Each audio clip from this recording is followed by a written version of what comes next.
Coming up, highlights from last week's Chapman Athletics. News about the Chapman 5K. And our Athlete of the Week. Welcome back, Chapman. I'm Allie Friedman. And I'm Wes Rappaport. And this is Panthers in Action.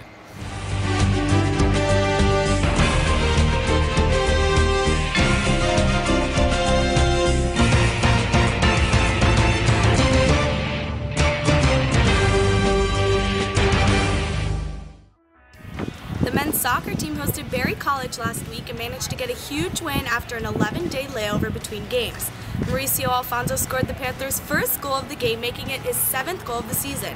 10 minutes later, the Panthers scored again and ended the game strong with a shorthanded goal from sophomore Nick Velasquez. Final score, Chapman 3, Berry Vikings 0. The men's water polo team traveled to Claremont for the Claremont Convergence Tournament. The tough overtime loss against Pomona Pitzer and the triple overtime loss against George Washington prevented the Panthers from being victorious in all 4 games. Despite these tough losses, the Panthers were victorious against Fresno Pacific, beating them by only 1 goal. The Panthers closed out the tournament with an 18-9 win against Connecticut College. Winning the last 9 out of 11 games, the women's volleyball team was successful against the visiting Pomona Pitzer Sagehens with a 3-set victory. Winning the last 9 out of 11 games, the women's volleyball team was successful against the visiting Pomona Pitzer Sagehens with a 3-set victory. In the first set, sophomore McKenna Royce and junior Ashley Gideon overpowered the Sagehens with their kills and digs. The Panthers ended up with a first set win of 25-20. In the second set, junior Katie Farron took control with 12 kills, contributing to the Panthers' 11-3 victory. The Lady Panthers ended strong, winning the third set 25-15 and a total of 83 digs. The team is looking to get 3 more wins to reach 20 on the season, something that hasn't been accomplished since 1994.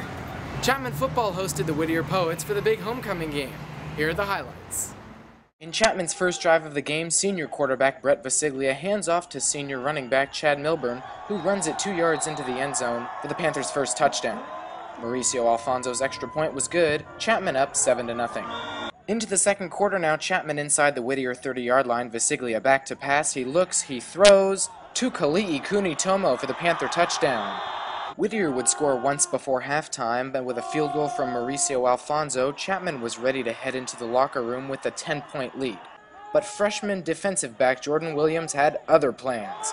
Williams intercepts a pass from Whittier quarterback Kelly McGuire, setting up another Chapman touchdown. The Panthers would finish the half with their first halftime lead of the season.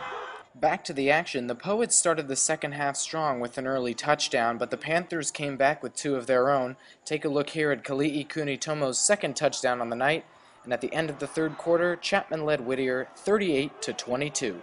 The Panthers would hold the Poets scoreless in the fourth quarter, and with another touchdown, Chapman secured their 3rd victory in a row. Final score, Chapman 45, Whittier 22. Tonight's win puts Chapman undefeated at home. This past Wednesday, girls soccer was victorious against Whittier College.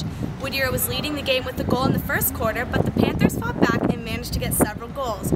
Junior Amy Evans and senior Breen Sasaki scored the Panthers' lone goals in the game. Evans scored both the first and the last goal. The final score, Panthers 3, Whittier 2. This past Saturday, the school held its annual Chapman University Toyota of Orange 5K run walk.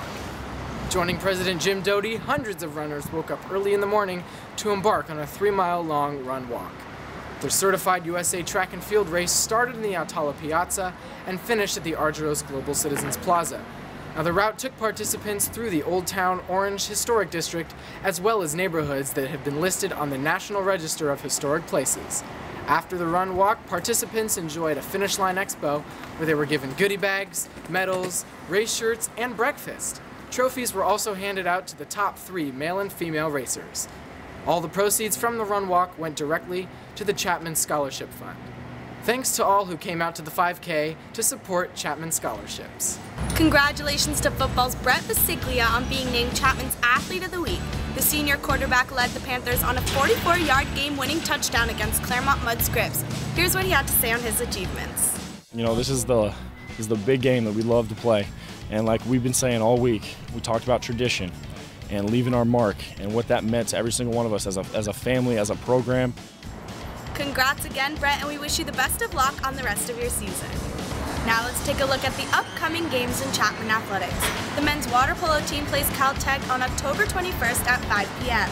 The women's volleyball team goes up against Arizona Christian at 7 p.m. on October 21st. The football team plays Laverne on October 22nd at 1 p.m. and the cross-country team travels to the Biola Invite on October 22nd at 8:30 a.m. Remember to visit www.chapmanathletics.com to be updated on your favorite Chapman sports. Well, Allie, it's been yet another exciting week for Chapman Athletics. That's right. Great job, Panthers. Thank you for joining us for our third edition of Panthers in Action. Join us again next week for more Chapman sports. We'll see you next time.